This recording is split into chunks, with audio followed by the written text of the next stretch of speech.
मुघलांचे राज्य असलेल्या औरंगजेबाने स्वराज्याची राजधानी रायगडावर आक्रमण करून स्वराज्य संपवण्याचं ठरवलं. स्वराज्याची राजधानी रायगडाला मुघल सैन्याने वेढा दिला.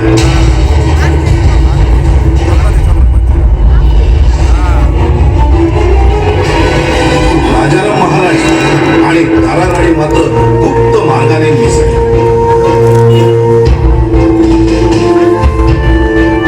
औरंगजेबाचा तिळपापड झाला, पण तो चरफडल्याशिवाय काहीच करू शकला नाही.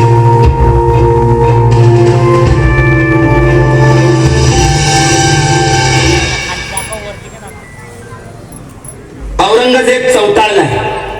त्याला थोपवायचा तर आपणास राजधानीतून दूर हलविणे गरजेचे आहे. आपण त्वरित शिष्टमंडळ घेऊन जिंजीस कूच करायचे ठरविले आहे.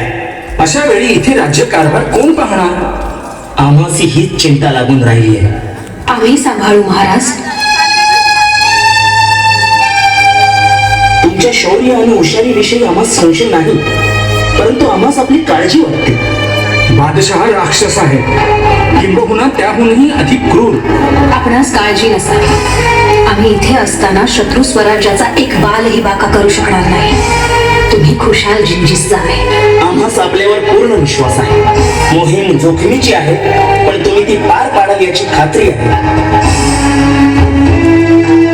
जय भवानी. जय भवानी. कारभार ताराराणी साहेबांवर सोपवून राजाराम महाराज जिंजीस गेले आणि तेथे स्वराज्याची राजधानी स्थापन केली.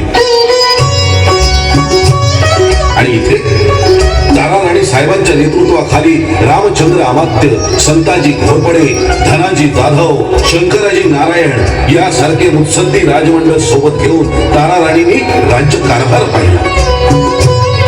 मुघल साधे सुद्धा नाही, त्यांना थोपवायचे म्हणजे हिरा गबाड्याचं काम नव्हतं. आणि इथे खऱ्या अर्थाने उदय झाला स्वराज्याच्या चौथ्या छत्रपती महाराणी ताराराणी साहेबांचा. ताराराणी साहेबांनी मुघलांची दोन हात करण्यासाठी डावपेच आखली आणि लष्करी मोहिमा काढल्या व त्या यशस्वीही केल्या.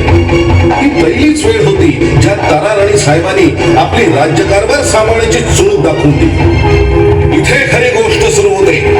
जिद्दीने स्वराज्य राखणाऱ्या चौथ्या छत्रपती ताराराणी साहेबांची आणि मोगल मर्दिनी भद्रकालीची.